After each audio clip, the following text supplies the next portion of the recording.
आज हम एक टॉपिक लेते हैं राजस्थान के भौतिक प्रदेश। राजस्थान के भौतिक प्रदेश,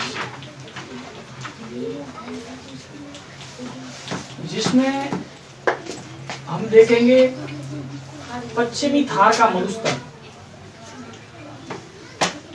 पश्चिमी थार का मरुस्थल,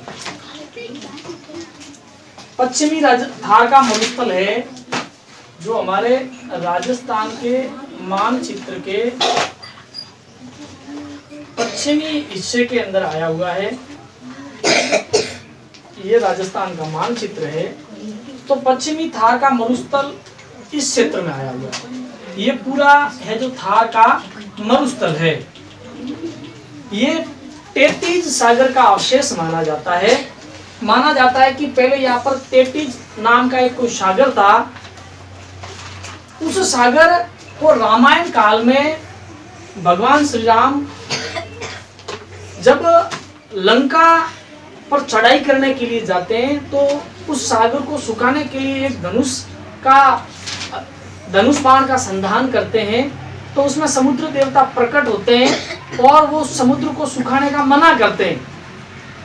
लेकिन समुद्र देवता की विनती पर प्रभु श्री राम वो बात तो मान जाते हैं और उनको बोलते हैं कि भाई ये धनुष अमोघ है जो कभी खाली नहीं जाता।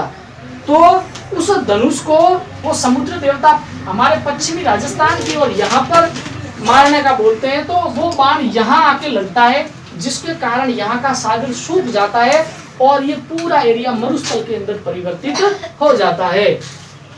यह मरुस्थल राजस्थान के 61% भूभाग पर फैला हुआ है। 61% भूभाग पर फैला हुआ, जिसमें मुख्यतः हनुमानगढ़, श्री गंगानगर, बीकानेर, जैसलमेर, बाड़मेर, जोधपुर, नागौर, चूरू, कुछ भाग जालोर का है ना, ये इन क्षेत्रों के अंदर फैला हुआ है। तो 61% राजस्थान के हिस्से पर फैला हुआ है। इसमें राजस्थान की लगभग यहाँ पर 40% जनसंख्या निवास करती है। थार का मरुस्थल जनसंख्या की दृष्टि से, वैसे मरुस्थलों की बात की जाए तो सबसे घनी आबादी वाला ये मरुस्थल है। यहाँ की जलवायु है शुष्क जलवायु की बात की जाए तो शुष्क और मरुस्थलीय जलवायु है। शुष्क जलवायु है। यदि तापमान की बात की जाए तो इस क्षेत्र का तापमान गर्मियों में लगभग 49 डिग्री सेल्सियस तथा सर्दियों में -3 डिग्री सेल्सियस। अधिकतम तापमान की बात करें तो 49 या 50 डिग्री के आसपास पहुंचता है और न्यूनतम तापमान की बात की जाए तो सर्दियों में लगभग -3 डिग्री के आसपास में पहुंचता है। यहाँ की वनस्पति की बात की जाए तो जिसमें पेड़ पौधों में खेजड़ी यहाँ का मुख्य वृक्ष है। इसके अलावा केर, गुंगल एंड कैक्टस, ये यहाँ के मुख्य वृक्ष और पेड़ पौधे हैं। बात की जाए जीव जंतुओं की तो मुख्यतः ऊंट, जिसको रेगिस्तान का जहाज कहते हैं, भेड़, बकरियां, सांप, बिच्छू, चूहे, यहाँ के चमगादड़ यहाँ के मुख्य जीव हैं। और यदि वर्षा की बात की जाए तो वर्षा लगभग पश्चिमी थार मरुस्थल में वर्षा का औसत 25 सेंटीमीटर है। और इस मरुस्थल को अरावली पर्वतमाला की रेखाएं 50 सेंटीमीटर सम वर्षा रेखा इस मरुस्थल को इससे अलग करती है। बात की जाए मरुस्थलीय नदी की तो अजमेर में जगह है नाग पहाड़, वहां से एक नदी निकलती है जिसका नाम है लूनी। यह मरुस्थलीय नदी है। इसका प्राचीन नाम लवणवती मिलता है। इसको आदि खारी और आदि मीठी नदी भी कहते हैं।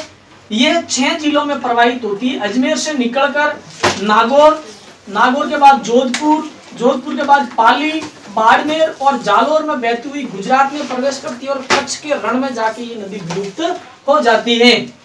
तो इसको मरुस्थलीय नदी भी कहा जाता है। ये कुल अपवाह का 10.41% है। बात की जाए मरुस्थल में तो यहाँ जैसलमेर में मोहनगढ़ से पोखरण तक एक भूगर्भीय जल पट्टी है, जिस जल पट्टी के ऊपर सेवन घास की अत्यधिक मात्रा रहती है और उस सेवन घास को गोडाउनों की प्रजनन स्थली भी माना जाता है। तो यहाँ एक नलकूप है जैसलमेर जिले में, चंदन नलकूप, जिसको थार का घड़ा कहा जाता है। और बाड़मेर के अंदर एक बटाड़ू का कुआं है जिसको राजस्थान का जल महल कहा जाता है। इसके अलावा मरुस्थलीय नदियों की बात की जाए तो एक हिमालय से निकलती है यहाँ पर घंगर नदी, जो प्राचीन सरस्वती नदी की सहायक नदी मानी जाती थी। वर्तमान में सरस्वती नदी लुप्त हो चुकी है, तो ये घंगर नदी है जो उस सरस्वती नदी की सहायक नदी मानी जाती थी। पश्चिमी मरुस्थल के अंदर राजस्थान का क्षेत्रफल की दृष्टि से सबसे बड़ा अभ्यारण्य है, बाड़मेर और जैसलमेर जिले के अंदर फैला हुआ है। तो क्षेत्रफल की दृष्टि से वो राजस्थान का सबसे बड़ा अभ्यारण्य है, जो पश्चिमी जो थार के मरुस्थल या पश्चिमी राजस्थान के अंदर पाया जाता है। इसके अलावा राजस्थान के भौतिक प्रदेशों की बात की जाए तो उसको 4 भागों में बांटा गया है। ये मध्य अरावली क्षेत्र हो गया, ये पूर्व का मैदान और हाड़ौती का पठार। और यदि जलवायु की बात की जाए तो राजस्थान की जलवायु को 5 भागों में बांटा गया है, जिसमें ये वाला भाग शुष्क मरुस्थल, शुष्क के बाद में इतने वाला भाग अर्ध शुष्क, फिर ये उप आर्द्र जलवायु, आर्द्र जलवायु और अति आर्द्र जलवायु। तो राजस्थान की जलवायु को 5 भागों में बांटा गया है, जिसमें शुष्क जलवायु, अर्ध शुष्क जलवायु, अति आर्द्र जलवायु, आर्द्र जलवायु, आर्द्र जलवायु के बाद में अति आर्द्र जलवायु, जो कोटा, कुंडी, बारा, झालावाड़ के क्षेत्र में वाला ये उदयपुर वाला भाग है जो अति आर्द्र जलवायु के क्षेत्र के अंदर आता है।